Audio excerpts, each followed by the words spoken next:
अस्सलाम वालेकुम।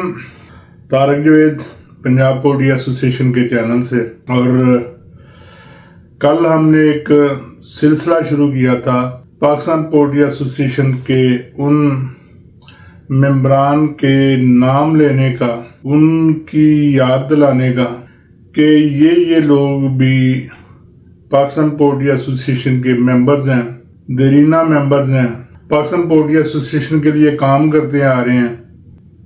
Poultry industry के लिए उनकी खिदमात बहुत ज़्यादा हैं, लेकिन जब भी किसी चेयरमैन की सिलेक्शन की जाती है, इन नामों को बिल्कुल यकसर नज़रअंदाज किया जाता है। ये भी पाकिस्तान पोल्ट्री एसोसिएशन में उतना ही हक रखते हैं जितना हक 2-2, 3-3, 4-4 दफ़ा बनने वाले चेयरमैन रखते हैं। मकसद सिर्फ ये है कि वही पुराने चेहरे बार बार आगे लाने की बजाय क्यों ना इनमें से किसी को आगे लाया जाए। तो ये एक सिर्फ याद दिलाने का सिलसिला है उन मेंबरान की जो पाकिस्तान पोल्ट्री एसोसिएशन में हमेशा से पुरजोश रहे हैं, काम करते आ रहे हैं, खिदमात सर अंजाम देते आ रहे हैं, लेकिन कभी भी चेयरमैनशिप के लिए उनका नाम तजवीज़ नहीं किया गया। अगर गलती से कभी कभार वो ZDC या CEC में शामिल हुए भी हैं तो बस बराए नाम। तो मैं सिर्फ ये पूछना चाहता हूँ, बल्कि ये सिर्फ मैं नहीं, मेरी आवाज़ उन सब मेंबरान की आवाज़ है जो पाकिस्तान पोल्ट्री एसोसिएशन के मेंबर हैं, कि इन लोगों को चेयरमैन बनने के लिए मौका क्यों नहीं दिया जाता। क्या ये चेयरमैनशिप के अहल नहीं है? क्या ये पोल्ट्री इंडस्ट्री की खिदमात नहीं कर सकते? और क्या बार बार उन्हीं लोगों को चेयरमैन बनाना ज़रूरी है जो पहले भी बन चुके हैं? क्या पाकिस्तान पोल्ट्री एसोसिएशन का चेयरमैन किसी मफाद के हासिल करने के लिए किया जाता है, बना जाता है? तो मैं रोज़ाना की बुनियाद पर 3-4 नाम ऐसे पेश करूंगा जो बिल्कुल चेयरमैन बनने के अहल हैं और इन्हें मौका मिलना चाहिए। आज सबसे पहला नाम मैं डॉक्टर हनीफ नज़ीर चौधरी साहब का लूँगा। डॉक्टर हनीफ नज़ीर चौधरी साहब का नाम किसी से भी ढका छुपा नहीं है और पोल्ट्री के लिए उनकी खिदमात भी बिलाशुबा बेहतरीन हैं। अंत तक जद्दोजहद के कायल हैं और पाकिस्तान में पोल्ट्री इंडस्ट्री के लिए बीमारियों के तदारक के लिए हमेशा से काम करते आ रहे हैं।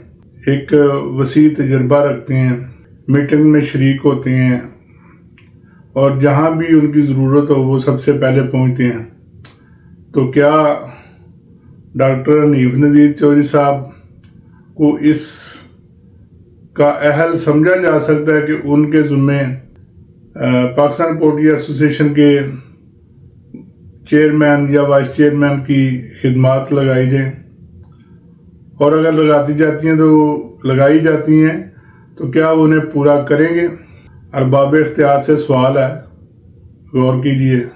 हसीब अकरम साहब डायरेक्टर मशरक फीड रावलपिंडी से हैं, तो अक्सर औक़ात चेयरमैन साहब के लिए नाम का कुरा जो है ना वो रावलपिंडी से भी निकल आता है, बल्कि अक्सर औक़ात तो नहीं कह सकते, कभी कभार कह लें। तो चेयरमैनशिप के लिए रावलपिंडी का नाम हमेशा से ही मारूफ रहा है।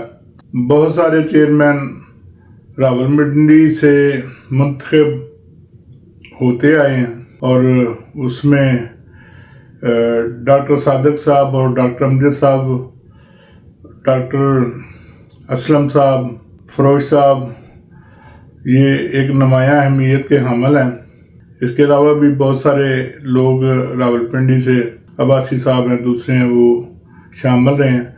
तो हसीब साहब भी पिंडी से एक मरूफ नाम है, पाकिस्तान पोल्ट्री एसोसिएशन का एक बेहतरीन हिस्सा है।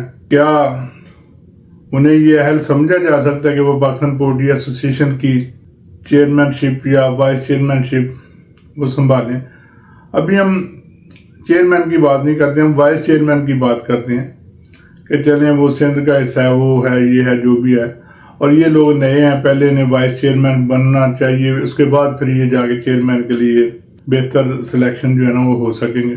तो क्या حسیب اکرم صاحب کو اس قابل سمجھا جا سکتا ہے یا ان کی خدمات کو سراہتے ہوئے ان کو وائس چیئرمین کے عہدے پہ بٹھایا جا سکتا ہے؟ کیا وہ کسی سے کم محل ہے؟ کیا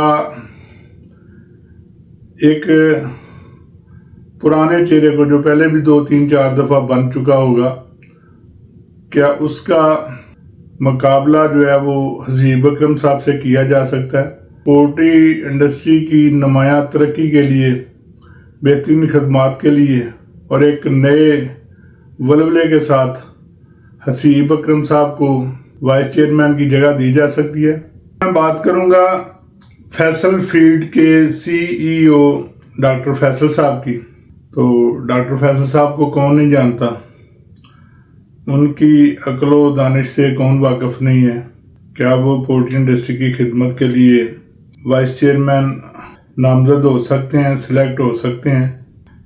اگر کسی بھی پرانے چہرے کی بجائے انہیں یہ موقع فراہم کیا جائے تو کیا وہ اپنی ذمہ داریاں پوری کرنے کے اہل ہیں؟ کیا انہیں اس قابل سمجھا جا سکتا ہے کہ پنجاب پولٹری ایسوسی ایشن کے وائس چیئرمین کے جو اختیارات ہیں انہیں سونپے جائیں؟ کیا وہ پولٹری انڈسٹری کی خدمت نہیں کر سکتے؟ کیا انہیں یہ موقع نہیں دیا جا سکتا؟ بہت سارے نام ہیں، بہت سارے کارکن ہیں۔ ابھی میں آہستہ آہستہ ان لوگوں کے نام بھی آپ لوگوں کے سامنے لاؤں گا جو شاید کسی بڑی انڈسٹری کے CEO تو نہیں ہیں، لیکن پولٹری انڈسٹری کی خدمت کا جذبہ بھرپور ان میں موجود ہے۔ وہ ہمیشہ سے اپنی کمیونٹی کی خدمت کے لیے بھی کوشاں رہے ہیں اور آئندہ بھی رہیں گے، اور ہم یہ سوال کریں گے اور کرتے رہیں گے پاکستان پولٹری ایسوسی ایشن کے ان زعماء سے جو اس سلیکشن کو کرتے ہیں، جن کے ذمے پاکستان پولٹری ایسوسی ایشن کی ذمہ داریاں ہیں، اور وہ یہ ذمہ داریاں پوری کرنے کی کوشش بھی کرتے ہیں۔ تو ہم ان سے یہی پوچھنا چاہیں گے کہ کیا ان لوگوں میں سے بھی کسی کو وائس چیئرمین بنایا جا سکتا ہے؟ کیا یہ انڈسٹری کے خلاف ہیں یا انڈسٹری کے مفاد میں ہیں؟ سوچئے گا۔ اچھا، فیصل آباد پولٹری کے لیے ہمیشہ سے بڑا زرخیز رہا ہے۔ پاکستان پولٹری ایسوسی ایشن کے علاوہ برائلر فارمرز ایسوسی ایشن اور پنجاب پولٹری ایسوسی ایشن کے نام سے بھی تنظیمیں موجود ہیں، اور میں طارق جاوید بطور صدر پنجاب پولٹری ایسوسی ایشن بلا شبہ اور بغیر کسی تگ و دو کے پنجاب پولٹری ایسوسی ایشن کے ممبران میں سے جو بھی ممبر چاہے، جو بھی ممبر آگے آنا چاہے، میں اس کو یہ حق دیتا ہوں کہ وہ آئے اور اپنی خدمات پنجاب پولٹری ایسوسی ایشن کے صدر کے لیے پیش کرے، اور میں پوری طرح اس کا ساتھ دیتے ہوئے اپنی ایگزیکٹو باڈی سے یہ درخواست کروں گا کہ نئے بندے کو آگے لایا جائے، اور خود اس کی رہنمائی کے لیے اس کے شانہ بشانہ کھڑا رہوں گا۔ بہرحال پنجاب پولٹری ایسوسی ایشن ایک چھوٹی سی جماعت ہے، لیکن جمہوری روایات میں انشاءاللہ سب سے آگے ہوگی، اور اسی طرح ہم کوشش کریں گے کہ پاکستان پولٹری ایسوسی ایشن بھی نئے نئے چہروں کو وقت دے تاکہ ان کی جو انرجی ہے وہ انڈسٹری کے لیے فلاح کے لیے استعمال ہو سکے، فارمرز کی فلاح کے لیے استعمال ہو سکے، نہ کہ صرف ذاتی مفادات کے لیے استعمال ہو۔